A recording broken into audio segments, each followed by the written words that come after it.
What is going on? This is the Genesis Block. This morning, July the 12th, I am Lamar Wilson, and I am here with the Black Bitcoin Billionaires, man. It's amazing. It is so awesome that you guys have joined us this morning. We got some amazing news stories going on. And here's one thing that I'm going to say. We already know what we already know, and we already knew what we already knew. You know what I'm saying? So listen, man, this morning's news story I wanted to bring up is a headline from the Wall Street Journal that says, higher inflation is here to stay for years, economists forecast. And the only thing I can say is, you don't say, because we've been talking about that in this group for a very long time, because that is one of the reasons why we enjoy Bitcoin. I don't know what happened to my man Ryan. He was before the show. He was in the green room having a good time. We'll wait for Ryan. When Ryan comes back, we'll let him get the stage again. But what we've noticed is that this inflation is a result of all of the money printing that we've had over the last year and a half or so, or a year. I guess where we probably about a year in on this money printing. Because of the pandemic, because they continue to print money, now we're starting to see the prices are the actual prices of things going up in terms of the consumer prices now. We saw it in commodities with things like lumber, but now we're also seeing it in the consumer prices. So what do you guys think about this, man? The economists are saying that we're going to have inflation, rising inflation for years to come. And one thing I understand is it's going to be very difficult. We'll talk about that a little bit later for the Fed to actually raise rates to kind of combat it. What do y'all think about this inflation? Is it just what we already said, or you think it's more dire than what they're letting on? If they're talking about it now, it's probably more dire than they letting on, because I mean, this has been general knowledge for, especially here in the Black Bitcoin Billionaires, for the last, I don't know how many months, right? This is nothing new to us, and I was already seeing prices rise at the stores. So, I mean, this is just it's just extra confirmation, I guess you could say, but it's nothing we hadn't already known. Yeah, I think mommies always feel inflation first because we're the primary people that go to the grocery store all the time. And when now you have things like, I was at Wally World the other day, which I don't like to go there, but eggs are like almost $4. And I'm not talking about your free range organic eggs. I'm here in Florida. So when you start to see things like that, and and also the stores unable to supply certain things, certain sections are empty. So mommies usually feel inflation first. Your bags are very light for that same $50 where you could go maybe get two bags of groceries is definitely down to one.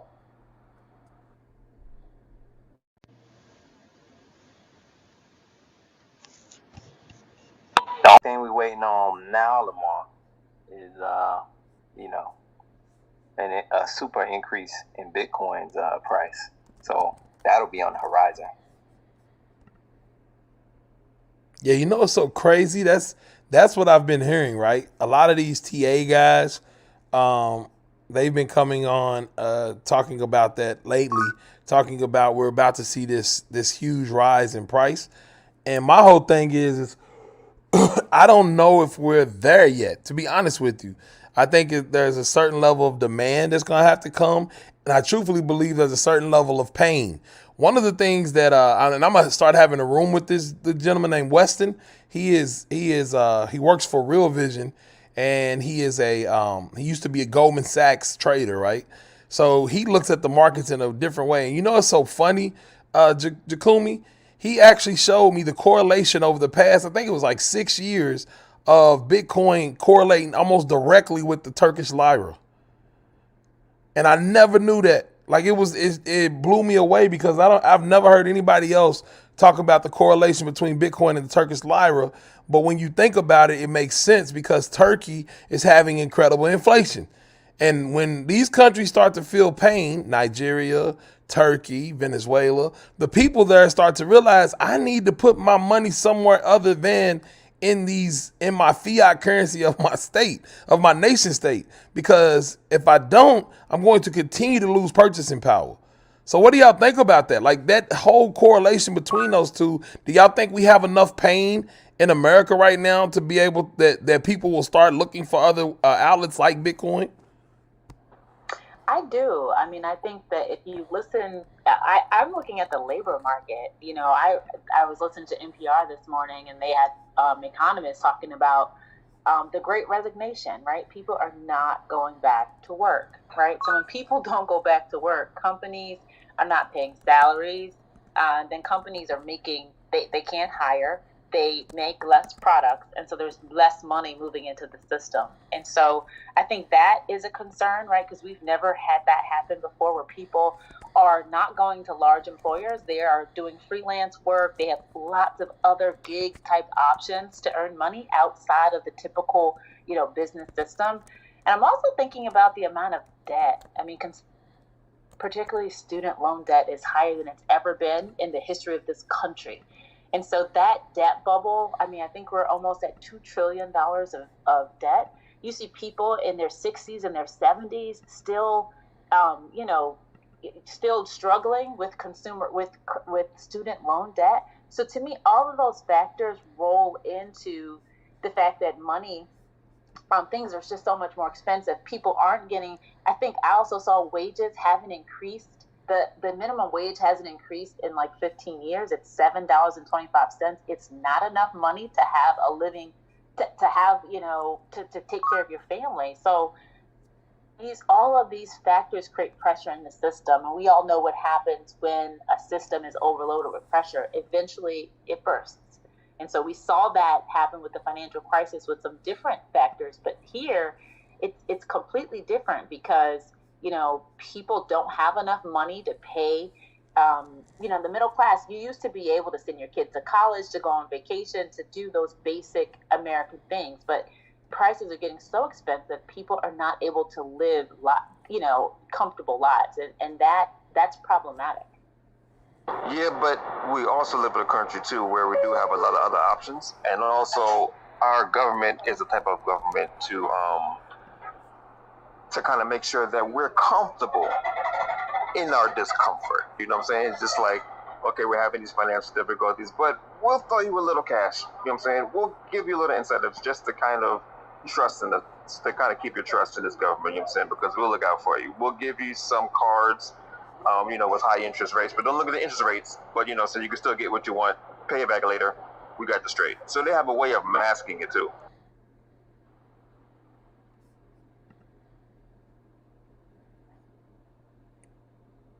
Yeah, and that masking to me has gotten us into trouble.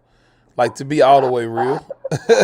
I mean, I truthfully believe, and I've said this before here, but we are doing a lot worse off than the government wants to let on.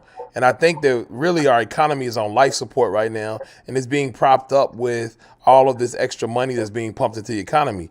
Because it's not only pumped into the economy by way of stimulus packages, right? It's also pumped into the economy by way of very low interest rates. Because when these companies can go out and get tons of cash for a little bit of nothing and don't have to pay much on it, then they can then pump that extra money into the economy by way of, hiring, capital expenditures, so on and so forth. But it's really false because it's not a productive economy that we're having. It's just a economy that is propped up on the idea of increasing the money supply. And when that happens, what you're basically doing is you're over leveraging the economy, which makes it extremely shaky. And we know that. And the one thing that I understand is that usually to get control of an economy like that, you have to start raising interest rates. But the problem is raising interest rates in an effort to try to slow down the actual inflation will also slow down any growth that's happening. And we don't have time to slow down growth right now. That's the thing we have to understand. Like, right now is not the time to slow down any kind of growth, because you got to remember we brought our economy to a standstill. So now we just in a bad situation where the only thing it feels like anybody can do from the government standpoint is to continue to print money to keep propping us up. To the point where, like we said, we'll get back to UBI. And finally, the economists are saying we'll see this inflation for years to come. Think about that. Can you imagine increased inflation for years to come? We'll start feeling like some of these countries, and that pain will be felt in the pocketbooks of those that are wage earners. So, I mean, I really am like looking at this era of the United States in a whole different way. And just think, what if a new variant comes out and they lock us down again from a pandemic standpoint? It's going to make us even more dependent. Many of us more dependent on the government. What do you guys think about that? Yeah, I think that if COVID, that COVID variant starts hitting everybody and we have to go back on lockdown, we're gonna start seeing a lot of stuff happening financially, especially with everybody that's on the lower level.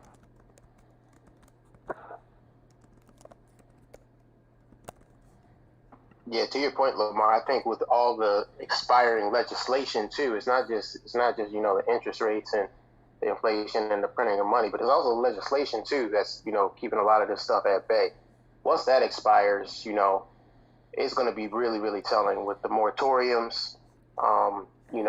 As far as state legislature, there's different states. I'm here in New York. They are trying, I believe, to manage this in some way because they know in large metropolis areas and places that are really, really expensive to live, like your Californias, your Los Angeleses, your Silicon Valleys, your San Franciscos, where they have these moratoriums, they know that if they were to let these things expire, we would see a lot of people on the streets and we see a lot of just pure destitution out here. So I absolutely believe that.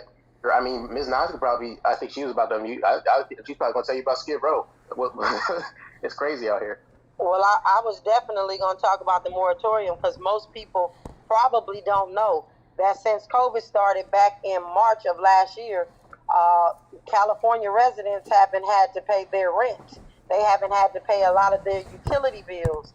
They've been allowing people to get a forbearance on all their car notes. So people been living their best life, but they ain't been paying their bills. But what they do have to do is pay that back retroactive within a year. And it's getting ready to be crazy out here because people are still just doing their thing. They can't do any evictions. Even if you have a commercial building that you're renting, they cannot evict you.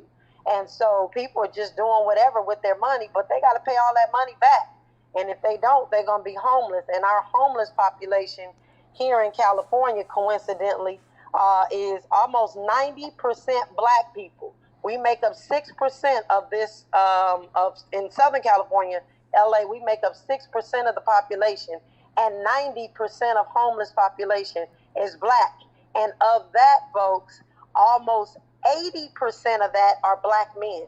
It is sickening what's happening, and it's just going to get worse if we don't do something about it. See, that's the part, Ms. Naja. What you just said is huge. As a matter of fact, I just want to give a quote from somebody on YouTube. They said that is how slavery was. They made slaves believe they had it good. We need to see the truth. And then also, let me see, Daniel Middleton on Facebook said, it's like the Wiz. It's all good until you get to the wizard and pull back that curtain and see it as smoke and mirrors. And I think what's happening is there's a disconnect between what the government is saying and what we actually see and how we're actually talking to people on the ground. Like when you talk to people, like what you just said, Ms. Naja, yes, they'll tell you, I haven't paid my mortgage. There's a woman that my wife is trying to help sell a house right now. She hadn't paid her mortgage for almost 16 months, right? Because of everything that's going on with the pandemic and everything that went through, she hadn't had to pay her mortgage. But what happens when she has to pay it? What happens when she has to pay it and she don't have the job that she had before? Like all of this stuff is about to come to a head. And I truthfully believe that's going to lead us to more money printing, which of course leads us to more inflation. This is the thing that I don't think it stops, man. I don't see it stopping anytime soon. And if it does stop, one thing that the government will do to placate those that are out of job, out of work, and out of money, they will continue to give them money. Because that will at least keep them calm and make them not realize how bad things really, really are. So now is the time to be preparing yourself to make sure that you can be independent as you can be, and start working on growing your food, canning your food, like doing stuff like that. Like people think that stuff's funny, but the truth is that when this thing starts to crunch, we're going to have supply crunches as well. Yeah, I I feel like they really told us how bad it is. You'd have mass hysteria. You'd have run on the banks. You'd have people going to the grocery store stocking up. So I think there's a real concerted effort to be measured in terms of how much information that is shared so that they can slow that process down and figure out how to control the public, right? I mean, we know how crazy COVID was when we did have supplier restrictions on the grocery store. That wasn't a good feeling for anybody. But I do think you're right. You know, the entire world has been living with student loan forbearance, with auto loan forbearance, with mortgage loan forbearance, with rent forbearance for a year. And hopefully they were saving that money, but more often than not, they weren't. And so when it all comes back, it's gonna be a problem. Yeah, and you know, these things hit people like us, you know, really, really, really hard. Yeah, during times like this is when you really get to know what an asset is versus what's a liability. Things that go up in value are assets. So say if you own your house and inflation happens, your property taxes might raise, but the value of a home should go up as well. If you own land, you should be able to grow vegetables. Those are things that go up in value with inflation. So those people are typically okay. It's the people who are paying rent, because the rent's going to go up, but you don't actually own anything. You can't sell your apartment. So hopefully people have been investing in assets. Bitcoin's a great asset, but there are many types of assets. Land, you know, guns, protection. You don't never know what's going on. Look at what's going on in Africa. Lots of crazy stuff going on. So you guys just want to make sure you stack up on assets. Assets go up in value over time. Liabilities bring you headaches over time. Yeah, here's what's so crazy. BK Bed-Stuy on YouTube asked, if this is coming, how will it affect the price of Bitcoin?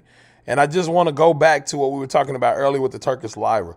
In countries where we've seen incredible amounts of inflation, we've seen that the populace, those that have at least some money to put back, begin to store their value in other things. And Bitcoin, for a lot of these countries, has become that type of store of value because it's extremely liquid, number one. Number two, it's pretty much ubiquitous all over the globe. There's a lot of liquidity in it. And the other part of it, the other part of Bitcoin is for those types of people is that they can also hold it and own it without the government putting their fingers in it. And I think we haven't hit that here in the United States, but I can see a time when the inflation gets to the point where people start to realize, like, my money is not worth anything and I need to find another outlet. And in the United States, we have an amazing outlet, and we also have the on-ramps to be able to get people into Bitcoin as fast as possible. So I think what that does is bring a lot more value into Bitcoin and out of maybe even slower traditional growing assets like gold, right? So I think that actually increases the price of Bitcoin over time. Like, it's not something that you should just say, okay, I'm just gonna bet on that. But hey, you hear how we always say, if you're going to buy Bitcoin, I'm not telling you to, but if you're going to buy it, dollar cost average and get ready, man. It's like storing up green beans right now at this point. Yeah, to your point, Lamar and CJ too, you were saying about how assets were going up, particularly things that are essential, like I do believe in, you know, even though I'm in New York, we're not very 2A friendly. When it comes to things like defending yourself, you know, ammo was like one of the first things that shot out the sky. You're in Texas, CJ, so I'm sure you saw this when COVID first hit. And for those who are in 2A friendly states, ammo was flying off the shelves when they heard about the moratorium or not the moratorium, but the quarantine, and how things were going to be getting shuttered. Non-essential businesses were going to be shuttered, and they considered like certain stores that people would deem essential, like gun stores, were getting shuttered. So, you know, it's definitely going to be an interesting time in terms of, you know, price inflation and seeing how everything just gets so much more astronomically expensive. Gas is another thing. I think in California, gas is like $6 a gallon or something right now. So we're seeing all this stuff happen in real time. And what's funny is they're not talking about it, and it's happening quicker than most people can grasp. That's the funny part about it. Like, this thing is really starting to speed up in terms of all the ramifications of this economic crisis and the pandemic. So we will definitely see what happens, but it's very imperative that people keep their eyes wide open, because things are really about to take head, like you said, Lamar. Yeah, one thing I learned when I was working for the railroad, you know, they want gas prices to go up because, you know, that helps their side of the economy. So if you own oil and the price for gas goes up, they can take a bigger profit margin. Whereas with us, if you don't own it, it just means a higher expense. It's the same thing with every single different type of asset that you're talking about. If you have a lot of Bitcoin, you want the price of Bitcoin to go up because it increases, you know, your total value. So you want to make sure that you own the assets. And when we talk about assets, there's different asset categories, right? You've got like the utility assets, like a firearm. So if somebody comes into your house, you can protect yourself. You've got other type of assets like financial assets, which may be a currency from the European nation, like the euro. It may be the yuan, it may be the yen, whatever it is. You have different financial types of currencies that you can do exchanges with. You also have your digital assets now that you can own, you know, streaming rights to things. You have your copyrights, your patents. These are all different types of assets. And as an individual, you want to own a diverse amount of assets. You never want to put all your eggs in one basket, because if all you do is own financial assets and they print a whole bunch of money, then the value of that individual asset goes down. So you want to make sure you have some utility assets, some land, some real estate. Diversify your assets as much as possible, because when stuff hits the fan, the assets go up. But if you don't own anything, if you don't have any assets, then all you're doing is getting affected by it, and it becomes a wealth transfer. But because people who own the assets, they love the price going up, because it just means that they have more power, they rise up. So the sympathy isn't really there. And you don't want to see people just not have sympathy because they rose up. You get what I'm saying? Oh yeah, the asset earners definitely love when the prices go up, right? But the only problem is though, CJ, is it's a false idea of wealth when you start pricing it in dollars, right? I saw a tweet the other day. It was saying, I think it was you. Was it you, CJ? Was talking about millionaires? No. It was Hasib. I saw it. Hasib tweeted something that was talking about millionaires. That I think 1980 something, it was only 3.2% of the nation was millionaires, and now it's up to 8.8%. But I don't think that's a function of like us becoming better, right? I don't think it's a function of us becoming better, better and more productive people as far as wealth is concerned. I think what that is a function of is that, yes, people are millionaires, but $1 million isn't the same thing. Because in the same environment, $1 million will only get you a 960 square foot flat in San Francisco. Like, think about that.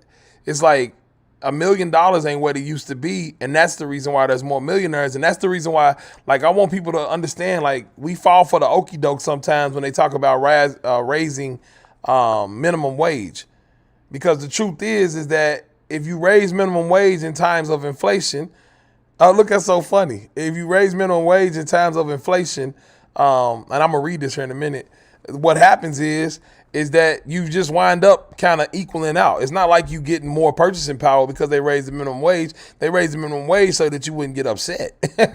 So you wouldn't be mad with your little check that you getting and you can't buy the same amount of food. So Lawrence Rivers says on Facebook, he says, why was minimum wage created? What year was it created? It's outdated and needs to be updated.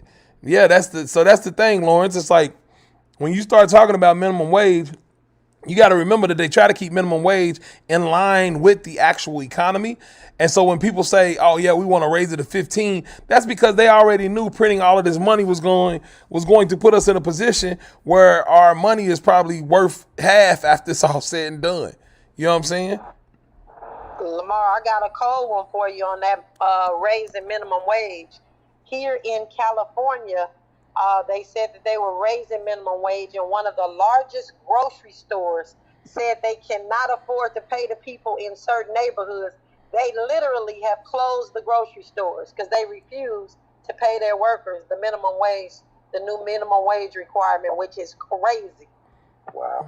And in addition to that, what I'll say is that you're going to see a lot of jobs just, and if the company is not going to close down, they've been doing this already, but you're going to see a lot more of these self-checkouts in place of actual people. There's a store here in New York by Amazon where you walk in and there's nobody tending to the store. They've been able to leverage technology to be able to have people just walk in with QR codes and scanners on their phones, and then whatever they pick up, it's scanned as if they're about to purchase it. Now, if they put it back, it'll unscan it. But if they walk out the store, there's no checkout lines. There's no, hi, how you doing at the register? None of that. It's just, okay, pick up your stuff. We'll charge your account, and then you leave. And I think in a certain amount of time, we're going to see even more of that because they realize that people are much more of a liability than a robot. People call out sick, robots don't. People throw attitudes, robots don't. You may have to have a serviceman come in and repair a machine every once in a while, but companies are realizing we're going to get much more mileage out of technology than actual people. So we're starting, here in New York at least, I'm starting to see there are a ton more self-checkouts. There are a ton more of automated processes to help people purchase things as opposed to using humans to fill these positions. So that's what we're also going to see as well, just jobs being completely obliterated by technology. I'm going to go back to the question really quickly, Jess. So, right, minimum wage came out in the 30s, I believe 38, maybe 40, through the Fair Labor Act or something of that nature. I think it's the Fair Labor Standards Act, and that was put in place, and that ushered in things about people being able to take time off and certain protections in the space. The thing is, though, minimum wage over time has been relatively stagnant relative to inflation and how the economy has moved, right?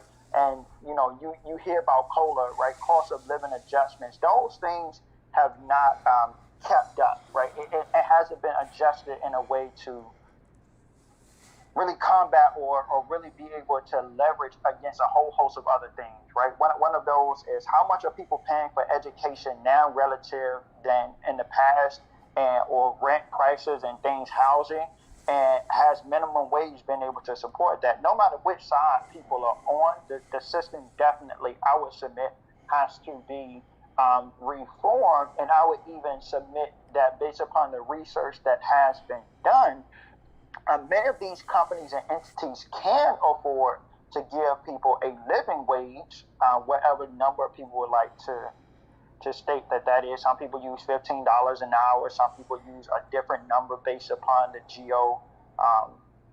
geography or where the person is located. But many of these companies don't want to give up more of their profit, right? That's ultimately what we're talking about here. And it's not so much of technology taking over and being even more efficient, which in many cases it can be. It's just that their business model no longer is as lucrative once you talk about raising wages, right? It just isn't. And why is that? We know that business practices over time have become more effective and efficient in some regards, in others not so much, right? But manufacturing and production and things, that cost has been cut down significantly, right? But it's not the case. I would encourage people, you can even use Apple for an example in chips and things. If you look at historically over time, if you go back in and start plugging in the price of devices and goods, you can go to the U.S. inflation calculator and whatever. You can type in the price that you paid for your iPhone or MacBook or whatever. Type that price in whatever year. See how much it is worth today, and then go and check out their balance sheets and things. Look at how their gross profit margin has raised from advances in tech, right? From chips becoming smaller, from them making these things, production's costs being cut significantly, and think, why am I still paying as much for this device, or why are people still charging as much, but then wages have not really moved? right? So that's a completely different conversation for us to have. But like it is a combination of things. But I definitely agree that it needs to be reformed. This is Ryan. Here's That's the a really, hey, yeah. Go that's a ahead, really Lamar. good point though, Ryan. Like even in the military, they've done that for a long time. You get a base pay, and then you get housing allowance. I heard you mention COLA. Like depending on where you are, you get COLA, right? If you're overseas, Hawaii, whatever. Yeah. Eventually, you can, even if you have more money in terms of what you're getting paid on paper, if you're living in an area that knows you get more money than you would normally make on paper, they charge you more. Like, they eventually catch up. And I think that's in essence what you're saying. So I completely agree. That's Here- right. Here's the And I crazy. just Here's want the. to add, Oh, I'm sorry. I just want to add just on the minimum wage point. So we say this $7.25 an hour. We say that, but like that's basically about $14,000 a year, right? So it's better to think about it that way because you can see how little money is. And if you look at the poverty line in the United States, if you have a family of two, the poverty line is $17,000. A family of four, the poverty line is $26,000. So you could be working 50, 60-hour weeks, making that $7.25 an hour, and clearly not have enough money to feed your family or pay bills or pay for medication. And the states know that. But they to Brian's point earlier, they don't care, right? Because for them, it's the companies that are in these states, it's about the bottom line. So they would happily take a robot or happily find someone else to take that position rather than pay, a living wage, a wage that's going to allow someone to take care of their family. Yeah, the cascading effect. The thing is the cascading effect of this is that yes, they do want their profits, Ryan. So if they're forced to charge a minimum wage that's higher, then what's going to happen? They're going to have to get their profit margins back by charging a price that is higher. Then they charge a price that is higher. Therefore, you get the inflation in the consumer goods that we were talking about. And therefore, those people who are making minimum wage, because prices are higher all the way across the board because of this minimum wage, then they have to work even more to get the things that they need. So it's a cycle that is really, really crazy if you're in the wage earners in that wage earners bracket, especially if you're down in the lower socioeconomic levels. And that is the reason why we try to get people to understand to save their time, to save their value into an asset like a Bitcoin that actually works against that whole system. Right? The fact that we're completely leveraged and all of this money is getting printed, and the fact that we raise wages and we start raising the price of consumer goods, the only way you can combat that is to have an asset that is actually paying you back, and not in terms of time, but you're able to store the time that you have in that asset and increase your purchasing power over time. That right there in and of itself is how you start to move your way or dig your way out of this rat race that we are in, because otherwise it becomes a cycle. And I seen my man Hoddle say the other day that we no longer have a middle class. The middle class is just a bunch of people who are taking loans to make it feel like they're middle class. Like most people are just just leveraged to the hilt right now, have cars, houses that they really can't afford just to make them feel like they're part of the middle class.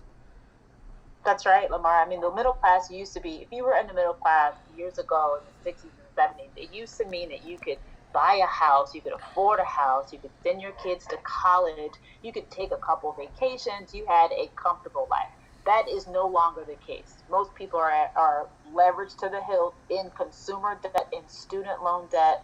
If they have a house, they might be struggling to take care of that mortgage. More likely they have rent that is skyrocketing. And folks are just upside down in terms of their assets versus their liabilities. And we see that kind of across the board.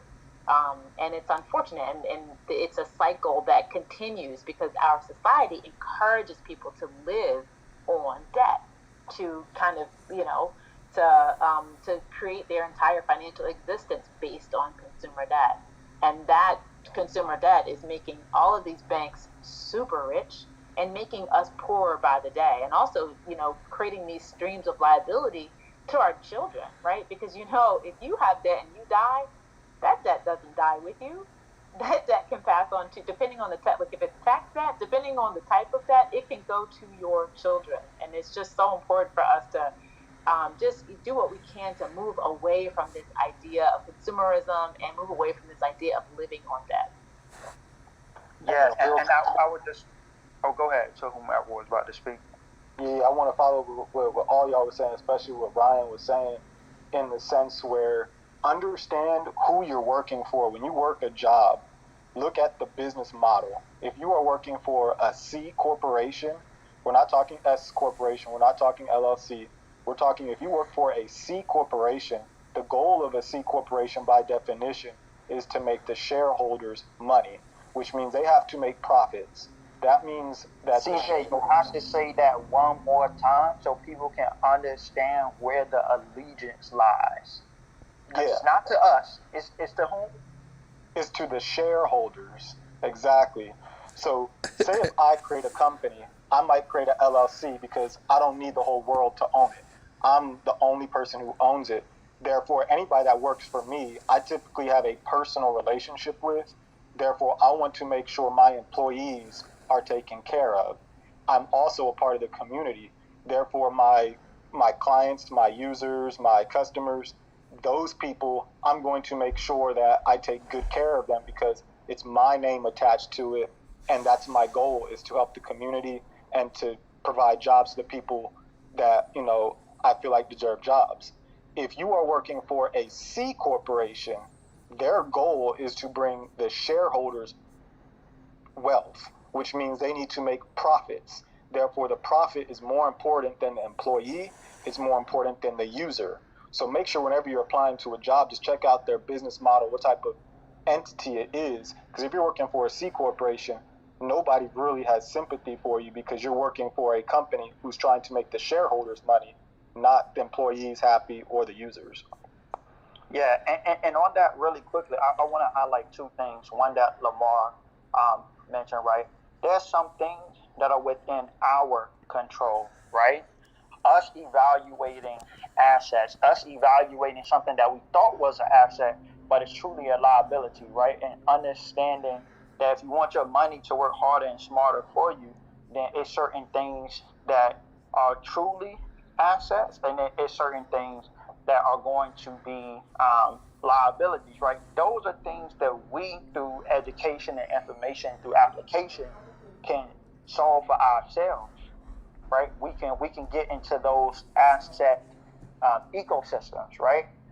The other piece, though, Amar, to what you mentioned, and my only push is that we see a great disparity in what CEOs and others are making, right? People that work for them, and how that has completely gotten out of whack from historical measures. That's one thing. That's a completely different topic. Some people can feel how they feel about that. But the other piece here is all of these corporate tax loopholes that are there, where you have multinational corporations that are either paying little to no in taxes and or moving and setting up shop into other nations that have even more favorable tax rates, right? That is also feeding into this system where they're able to pad their bottom line while continuing to maintain structure. So you do have, global entities that are coming together. I think, CJ, you can correct me if I'm wrong, maybe it was the G7, G6, one of the Gs came together, these nations, and said, hey, we're going to set a minimum corporate tax rate, right? So then more entities will consider paying taxes in the nation that they primarily reside, right? Versus setting up things offshore. That within itself, to me, right, will also lay a foundation to support various social programs and things of that nature, and or to move us into a more equitable place, right? So it is a picture where everybody's putting profit over people, and governmental agencies, especially in the U.S., takes more so of a corporate socialism perspective when it comes to helping businesses, and then take more of an individualistic capitalist measure when it comes to individuals, right? So, or to the citizens. It's very much so up to us, though, to use this information that you're hearing today and in other places and say, hey, how can I learn more about assets? How can I shore up my financial picture? How can I do these things? Surround yourself with the doers in the space. This is Ryan. I'm done speaking. Yeah, so they did come together. You had the G7. They came together to make a minimum corporate tax rate. But really what they're trying to do is stop a lot of money laundering and things of that nature. And they're trying to unite financially. And I believe a lot of this is going to be the precursor to the CBDCs, because once everything starts going digital, they can a lot more easily work together because everything's going to be digitized versus it being just paper cash. And so I think that's what their goal is right now with a lot of this corporate minimum tax and things of that nature. Yeah. Yeah, they're trying to get rid of tax shelters. Yeah, they're trying to. Oh, I don't think y'all heard me. Uh-oh. Hello? Can you guys hear me? I think they're trying to get rid of tax shelters, right? They're trying to stop allowing these companies put their money in other countries and keep it there and not have to pay taxes in their home country. So they're trying to figure out a way to extend the jurisdiction, so to speak, which is, which to me, I would believe that these companies might then start fighting back by using something like Bitcoin, right? I think that's the kind of stuff that winds up pushing them that direction.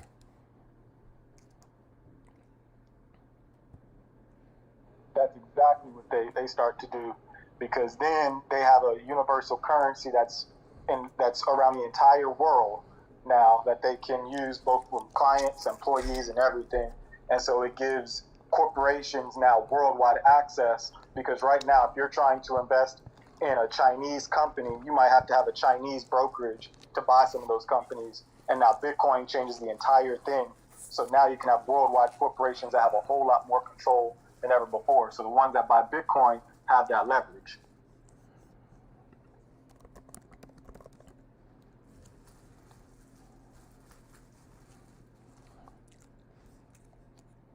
Man, this has been a great conversation this morning, but it's funny because I know we always say that we're not Cleo or we're not, people that use crystal balls or 8 balls to try to figure out what's going on in the world, but we kind of been calling this for a while. And my question is, how much longer do you think it'll take before the United States? Because did you all see what happened with, what's her name? Elizabeth Warren. She kind of told the SEC we need to hear something by June the 28th. How much longer do you think it'll take? And do you think they'll do something that is just all bad because they don't have enough education as far as regulating cryptocurrencies and Bitcoin? Here's the thing, do you think the Congress folks will separate Bitcoin from all the other tokens that are out there? What do you guys think about the regulation that Senator Warren is trying to push through? Or trying to get them to... I don't think these senators are all that stupid, to be honest with you. I think that they realize that there are advantages that some people are taking into account, and that a lot of them just want to maintain the power. But we'll see what happens with it. I think that because there's so many corporate buy-ins to Bitcoin, they'll have to kind of separate Bitcoin from the other cryptos. But we'll definitely see what happens. But I don't think they're that miseducated about it. I think they understand the power shift that Bitcoin and then crypto can bring. I wouldn't use that. I wouldn't say that blanketly. I would say I'm sure there are a couple here and there that are well read on the subject. I've actually met Elizabeth Warren. She came to my old job, and it was highly technical by nature, and I was actually amazed how much he didn't know, honestly, in regards, because it was a big deal, in the governmental structure, operationally anyway.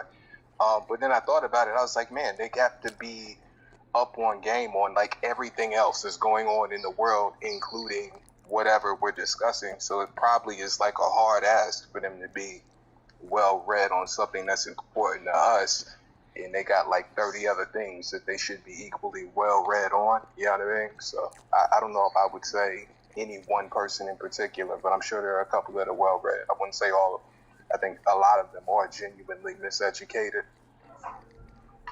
So I think Elizabeth Warren, she was just recently named the chair of the Senate Banking Subcommittee on Economic Policy. So so I think she's probably going to make it her business to understand Bitcoin. I do agree with you, Lamar. She had that hearing a couple of man, a couple of weeks ago, and it just seemed, it was just like a FUD show, right? She kind of, all she did was focus on a lot of the common FUD that we speak to in Bitcoin. But I don't think it's a bad thing that she's encouraging the SEC to make some decisions.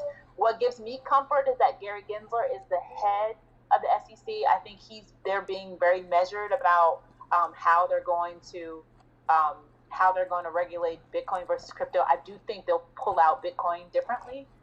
We all know he taught blockchain at MIT. We all know he's very comfortable in the space. He also was an official at the CFTC. So I think if there's anybody that I'm really comfortable about just really understanding the technicals and having the authority to actually drive some right-size innovation and right-size regulation, I think is Gary Gensler. So I don't think it's a bad thing that Elizabeth Warren is encouraging more movement. So, I'm hopeful that it'll be a balanced view from the SEC. You know what's so crazy though? I think the whole idea that that they need to just quickly get rid of it is crazy because number one, we're in this economy that probably is not doing as well as they want it to be, right? And a lot of people have made on paper wealth in the last 6 or 7 months due to the inflation. So if you come in and wreck that entire segment, right, and mess around and people start to feel a lot poorer, then they're not going to spend as much, which is what you actually need, right? If you start making people feel poorer or making people feel like they don't have as much wealth, then they wind up holding on because they don't know, they feel uncertain. When asset values go up and, these assets that people are just now getting, they feel wealthier, they tend to spend more money. So I think right now it's a very, very, very fine line that they'll have to walk when dealing with this. Because if they wreck the entire market, you're talking about like a lot of people, millions of people on Robinhood and all these other places that have this feeling of wealth, right? Even though I know the market has come back some, people still have their gains. I think that's going to come into play as well. This is going to be very interesting. And the fact that she's trying to push it so fast worries me a little bit because I think whenever you go in haste, you wind up making a lot of waste, so to speak. So yeah, man, I think it's very interesting her pushing it as fast as she is. Yeah, but I think though, per disclosures, right? You have more people in Congress that are adding Bitcoin to their portfolios, and when you have so much regulatory uncertainty and there hasn't been any consistent things that have happened from a regulatory perspective, you have all of these different entities. One has one definition and view on something. Another one has a different view. We're still trying to figure out something of a cryptocurrency, a crypto security, a crypto commodity. Oh, this might be treated like property, but you can't get the benefits of it. There's no 1031 exchange. How does that work? How does this other thing work with airdrops and stuff? There have been some incremental updates, but it took 4 or 5 years for some of this clarity, and things are still unclear. So I think the push is definitely warranted. But again, people have to work together and really dive deep and talk to people who are in the space to provide the context that's needed and not just go about things the way that they have been, which is like haphazardly, to say the least. This is Ryan. I'm done speaking. Yeah, if you look at insider trading for stocks, Congress is allowed to do that. So I tend to not look at Congress to do the right thing. I tend to look at them, they're going to do what's in their personal best interest, because if they are, doing insider trading and it's legal, but anybody else does it, it's illegal, they're taking an unfair advantage. I wouldn't be surprised if a lot of them buy Bitcoin for themselves, maybe for their individual cities or their districts or whatnot, and then also decide to make it illegal on the back end, because then their personal wealth, their city's wealth goes up, and then you can put money on, you can put your black Bitcoin or whatever, whatever it is, because it's illegal, onto the streets, and then have other money like that. You can't trust the politicians, from my perspective, with any of that, because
figure out a way to get like our people out of the like I gotta spend money deal talking about earlier, but explain it like literally it's just math. If you don't own anything, as time goes on, you get left behind, and if you don't like where you are now, you stay there, or it actually can get worse, because even when you roll out UBI, eventually you're just raising the floor. It's the same thing with minimum wage. It just means that everybody makes this amount of money. So in terms of like when you're looking comparatively, like you probably haven't really moved that far, if at all, from like where you were in the class system, if you will, because those are your peers, because everybody else is still making the same amount of money. The only differentiator is going to be if you own something that's going to go up as whatever is happening. You know what I'm saying?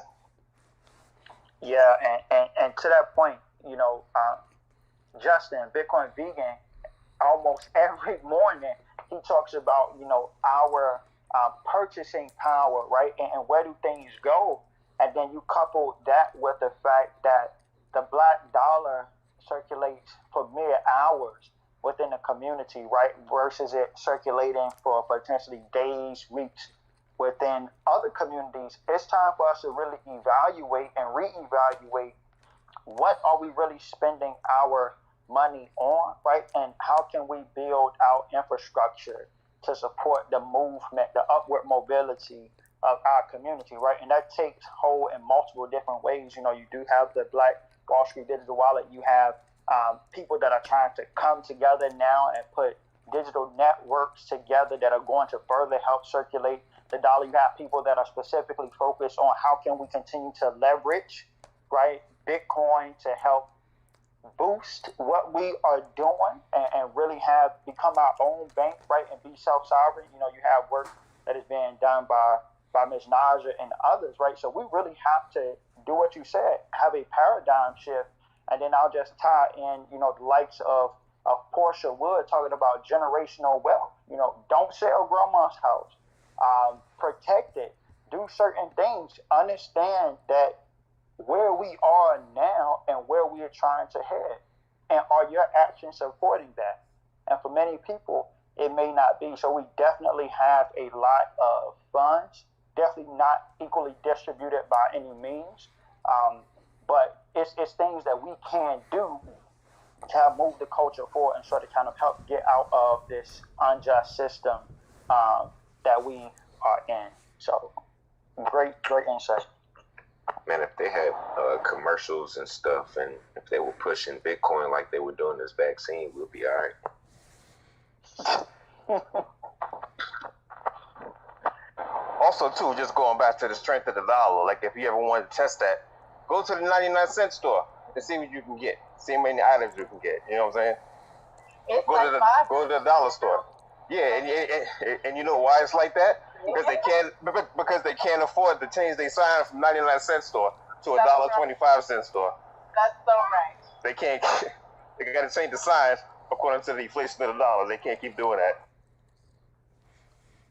I was about to say, Justin, I don't remember the last time I walked into a 99-cent store here in New York City and saw something for 99 cents. That's worth me getting at least. It's very rare. The only thing you can get from 99 cents to 99 cents is when it's something that used to cost 75 cents like 3 years ago.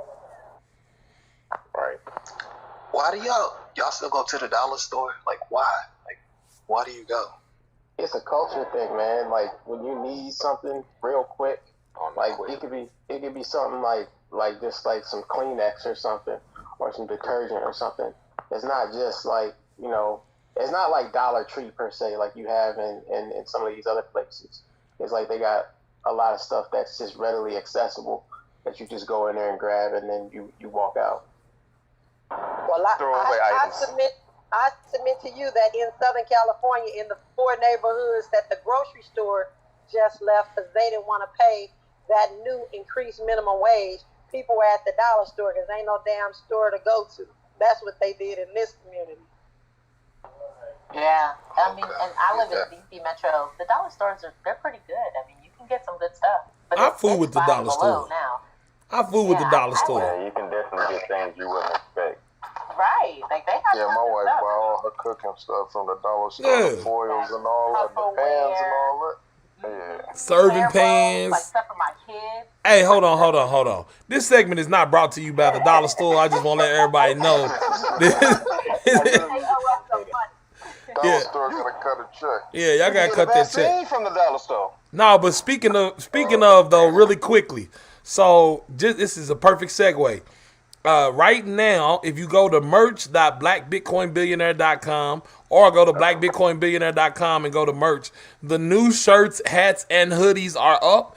And just like we had a portion of the proceeds support Miss Naja during her tour, my man Bitcoin Zay is about to do his book tour, and a portion of those proceeds would definitely be supporting that. So make sure y'all go check out the new red, the black, and the green big Black Bitcoin Billionaire merch.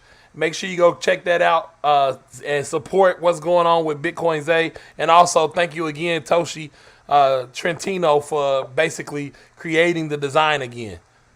So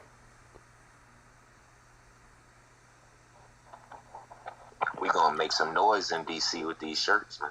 Hey, we should PTR. Let me see if I can get one so y'all can see what it looks like. Most I of them just are just uploaded the hat if you wanted to see it. oh, nice. yeah, if y'all go to merch.blackbitcoinbillionaire.com and check out the laughing shirt. because I will not be coming to DC. I had to tell y'all know y'all family, and I ain't gonna tell y'all no lies. On last Thursday, I want to say we had a call from a DC regulator that asked us if we had any intentions on opening a crypto blockchain plug in DC. Imagine that. We in personal service in DC. So I won't be there with my shirt. No, I'm just Oh, snap. okay. That's crazy, huh? They gonna roll the red carpet though, huh?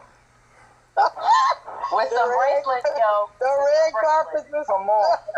No, we definitely they ain't scaring us off. So we definitely got our folks on top of it, so we can make sure whatever rules they come up with, we'll be ready for them. Well, with that said, let me see. Told you we gonna have to have.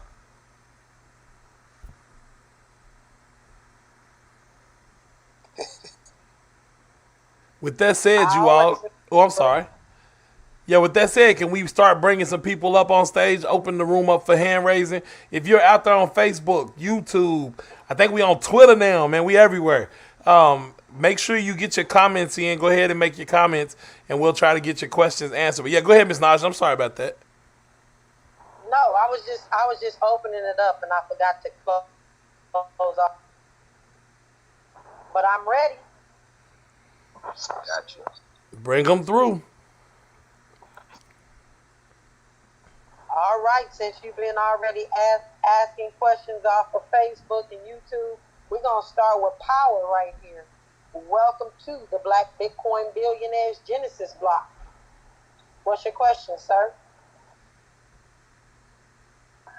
Oh, hey, how you guys doing? Morning.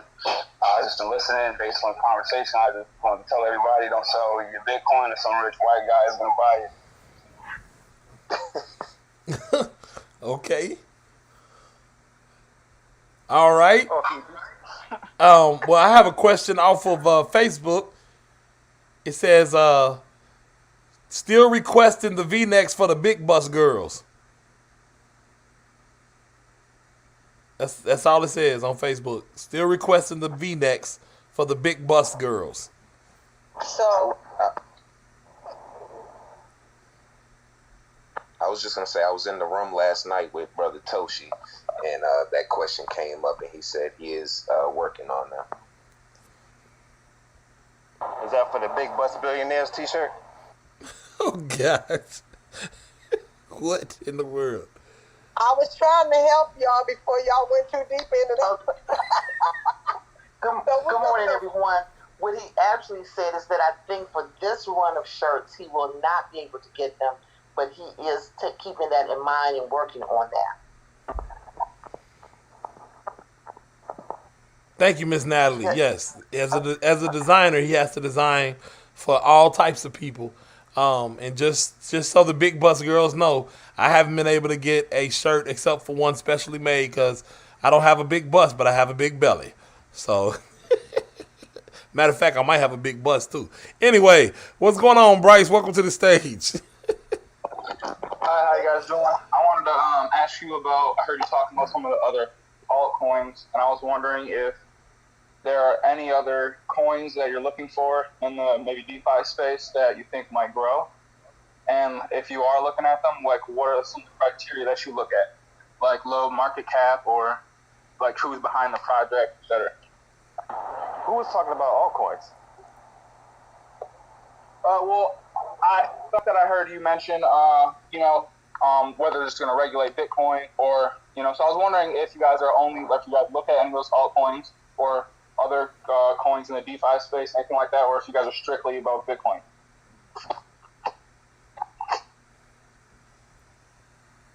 Well, I'll just jump right in here and say that this group is a very diverse group.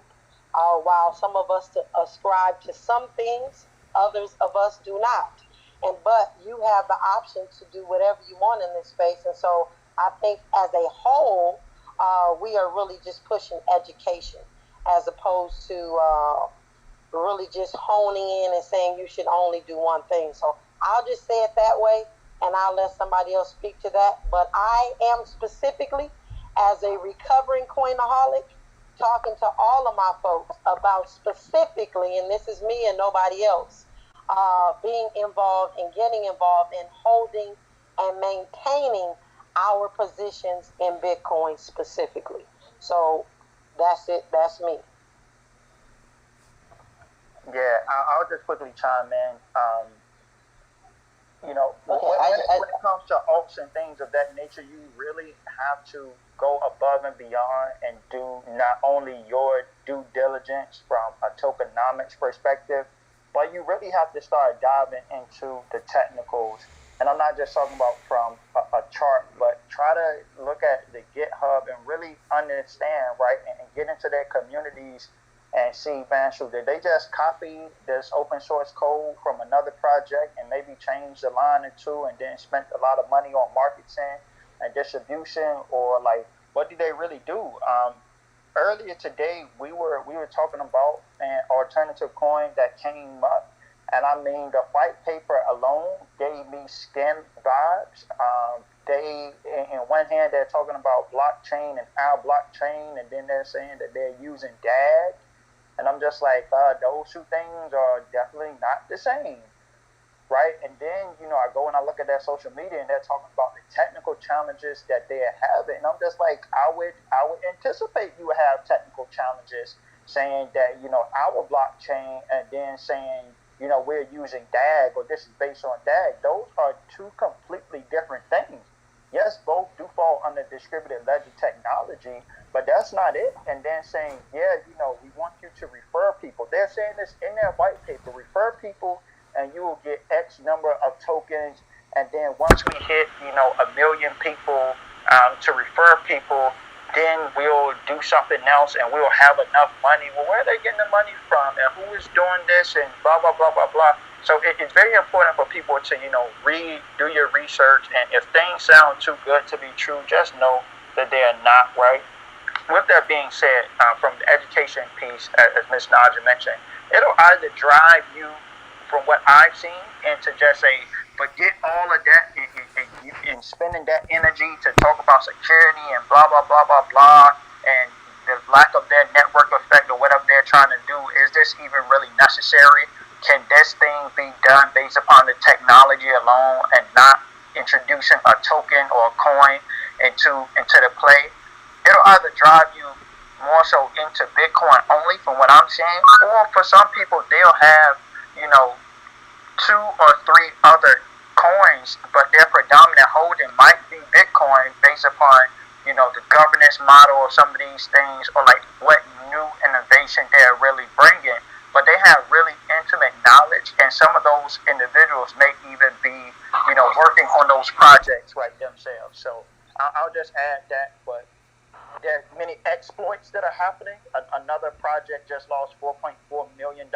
It was exploited. You know, you've heard about 90 million being exploited out of another project, and these things are literally happening every single week. It seems like, if not multiple times within a week. So I'll just pause there. This is Ryan. I'm done speaking. I'll just add on to that, like, be wary of really any entities that are marketing coins to you. So, you know, from time to time, I'll see in my Twitter, eToro, we've got Doge, you know, we've got Shiba, we've got this. Any coins that are marketing to you, right? Any coins that are marketing to you, those are probably not the projects you want to be looking into. I'll leave it at that. Okay. All right, thank you, moderators. We're going to go back into Clubhouse, up YouTube and Facebook, and then we'll come back for the next question. Yeah, Facebook, I have Hood Evening from Brooklyn, everybody. That's all he said. And then Itutu says, prior to the Hills wallet, we've been onboarding via CA for those needing, Cash App for those needing the custody from Cash App. Can you move directly from Cash App to a cold wallet without moving to a warm first? Yes, you can.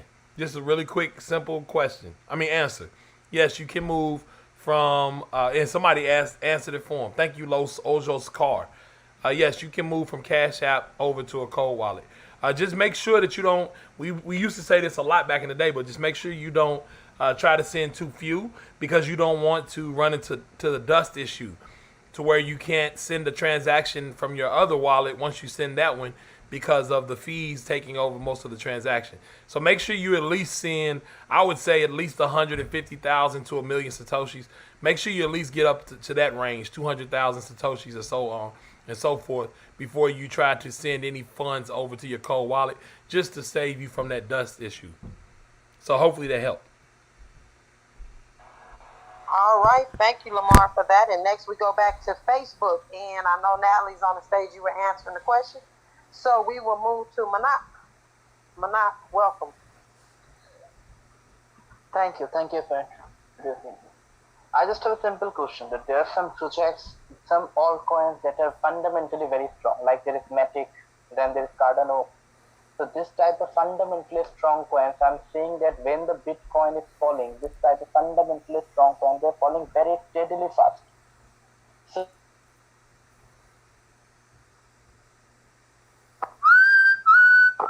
all right. Lamar, you want to go back to Facebook, YouTube, or do you want to take Quentin? You could just go to Quentin. For everybody out there, he was talking about altcoins, what he felt were fundamentally strong. He didn't really have a question. And right now we're looking for questions and answers. Looking for questions so we can try to provide answers. He was, please go follow him if you're into what he's talking about. But for this show right now, we just want to give people the space to be able to answer questions. Ask their questions. So, yeah, go ahead, Ms. Naj. You can go back to Quentin.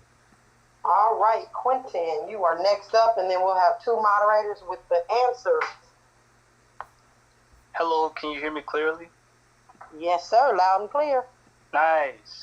Thank you for giving me the opportunity to speak. I think what amazes me a lot, I think Lamar had mentioned it earlier in regards to the purchasing power that African Americans have. I think he said in the trillions of dollars. And, I'm at a stage where I do want to support, my people, like African Americans. And I guess for me, the challenge is looking for that infrastructure. I know that you mentioned about an infrastructure that you're trying to create to help us, support that initiative. And I'm just wondering if we have anything in place now that I can look into, because I really want to support, but it's challenging to trust, I guess, these different projects that may come up, and then knowing that it'll actually help us in a positive way. But I guess my question is there anything that I can look at now that I can contribute personally? Because I really want to do it, but I don't know where to start. If I might, because I'm think long and hard about going out of my way to make sure that 1.2 trillion dollars that I'm a part of spending goes to our Black community. So, and to those business owners. So I would just like to just kind of say to you, as we move forward and we're having this conversation, I subscribe every month to a company called We Buy Black. And God is my witness, it's probably been a year. And I pay every single month, I don't know whether it's $5 or $10 to use this platform called We Buy Black. And I've never purchased anything there specifically, because what I do is in my neighborhood when I'm buying something, I don't care if it's beauty supplies, I don't care what it is, I'm always reaching out, no matter what the level of customer service, because y'all take bad customer service from everybody else, but the moment they're Black, it just becomes a big issue. You never want to go back there. But that's just a place for you to start. There's Black social media companies. There's a company called Our Black Truth. It's 100% free. Start using that platform. I don't even know. Isaac Hayes III, he's got a site, social media site. There's so many things that we can do. There's so many people. If you just really start researching. I recently actually snatched back my my contract that I had with Stella Rosa, because unbeknownst to me, and I really didn't know that there's a couple of Black wine companies, but there's one real strong, Black Girl Magic. It's two sisters called the McBride sisters. And no, I don't have a contract with them, but I'm foregoing what I was doing with Stella Rosa to start to work with my folks. Like, we've got to be bold and make statements, as we go in this space. And so, it may take you driving a little bit further. It may take you dealing with a person with a bad attitude, but you can always talk to the manager about, or the owner about it. But we've really got to start using that $1.2 trillion dollars in spending power in the right way. And so I just wanted to share that, because that's something that I actively do. And every single Friday, I am making sure that I'm visiting a new Black business to spend, whether I need it or I'm going to give it away, just to make sure that we are supporting our folks. It's time, and we got to just go out of our way, in my opinion. 100%. And I'll just quickly chime in too. I'm not on social media, so I can't give you any handles or anything of that nature. But if you were to go on Instagram or somewhere, in groupings and things that I've been in, they are posting, businesses and or platforms, right, or Instagram pages that host and share about numerous Black businesses and things of that nature, right? So the infrastructure is there. It definitely needs a lot more exposure, but I would say if you type in #Black something, you'll start to run across different pages and things on social media. Maybe someone else can definitely chime in and provide some specific things. Okay. Yeah. And how do we this is good. So you're saying the infrastructure is there, that there are opportunities. How do we like vet or make sure that it's legit?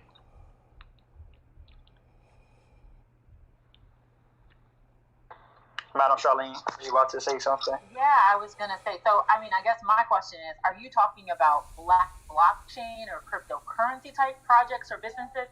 Or, Quentin, are you talking broadly? Oh, I'm talking about just Black-owned businesses, Black-owned projects, yeah. Got it. So, yeah, I agree with what Ryan and Ms. Naja said. I think we all have to be prepared to just put in a little bit of effort to actually find these places, right? So I would encourage you, there's a website called the Black Pact. So it is the BLKPACT. It was started by Melissa Butner, who of course is the founder of the Lip Bar, which is a Black-owned vegan makeup line that's amazing. And so she has created this huge network of Black businesses, and you can jump on their website and see all kinds of businesses. There are a lot. I think what's crazy is that it's easier than ever to find a Black business. We just need to make it a priority for all of us.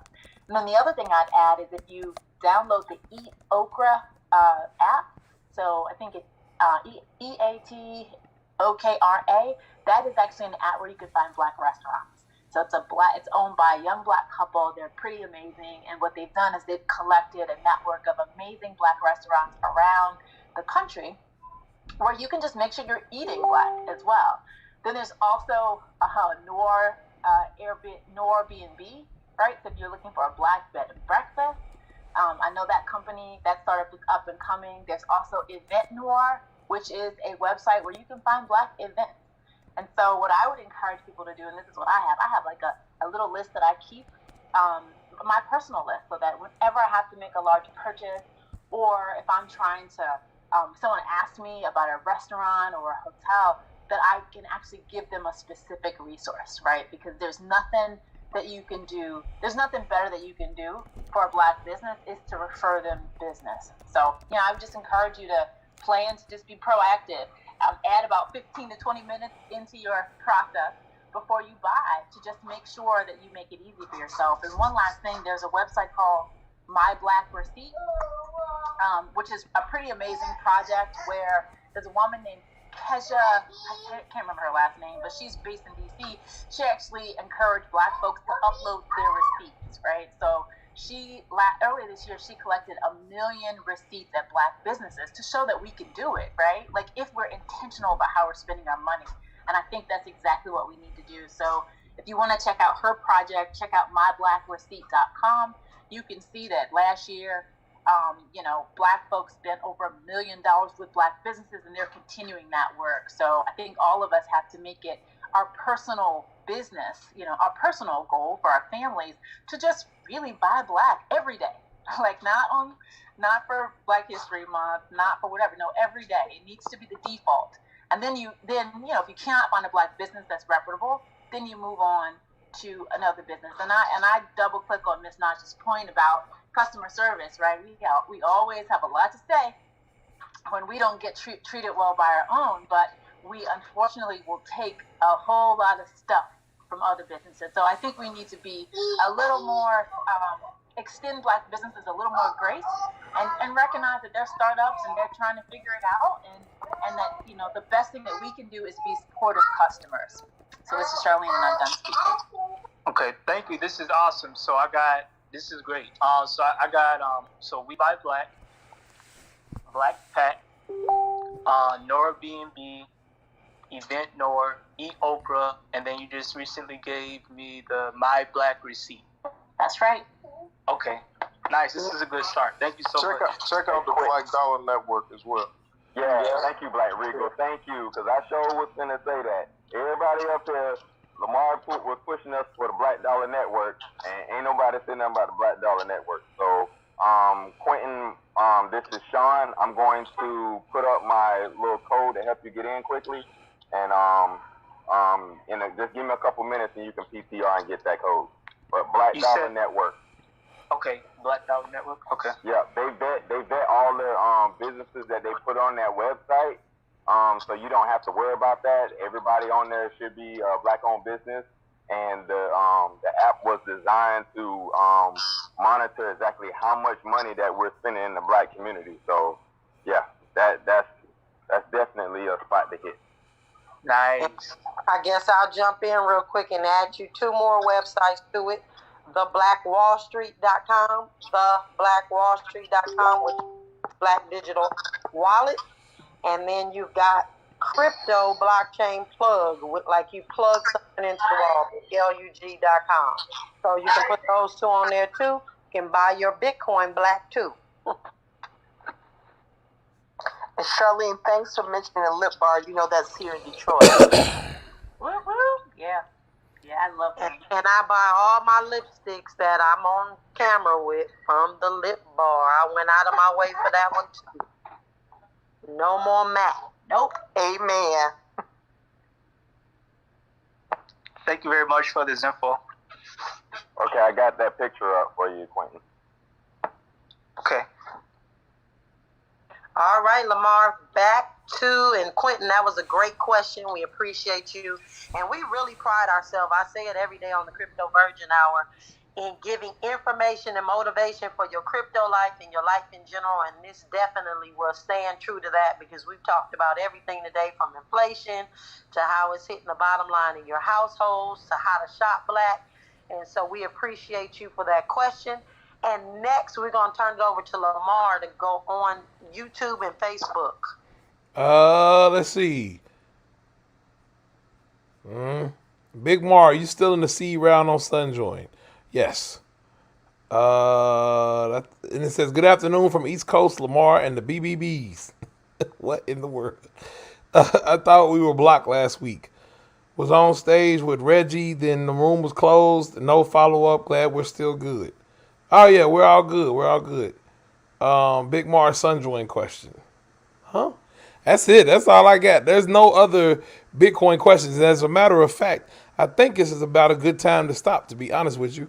So, for everybody out there on YouTube, Facebook, Twitter, everywhere you all are watching, this has been the Genesis Block, brought to you by u.sunjoin.com, Sunjoin University. Make sure you join us next week.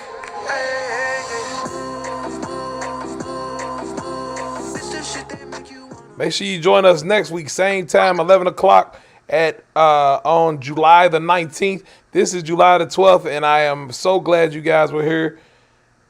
And as I always say, live, love, love life. If you live love, you'll love your life. And see you in the hallway.